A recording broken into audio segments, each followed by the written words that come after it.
Unit 10. Johnny Appleseed. The American Midwest includes the states of Ohio, Indiana, and Illinois. Many people don't think of them as being in the West.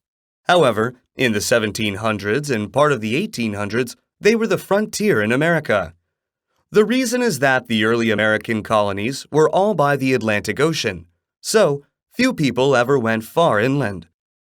The people who did travel in the interior part of America were often very colorful characters. They tended to be adventurous, and they often had interesting stories.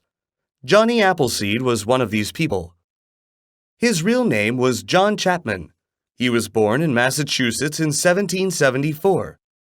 When he was young, he served as an apprentice in an orchard. There, he learned about apples. At the age of 18, he left Massachusetts and headed west.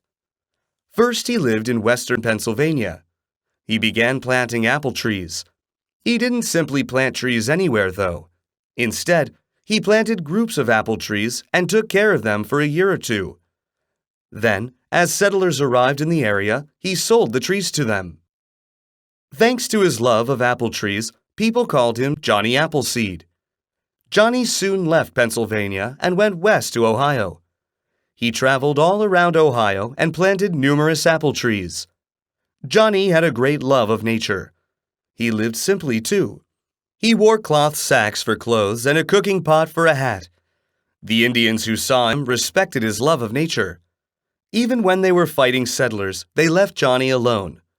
Today, Johnny Appleseed is one of the most famous figures from American folklore.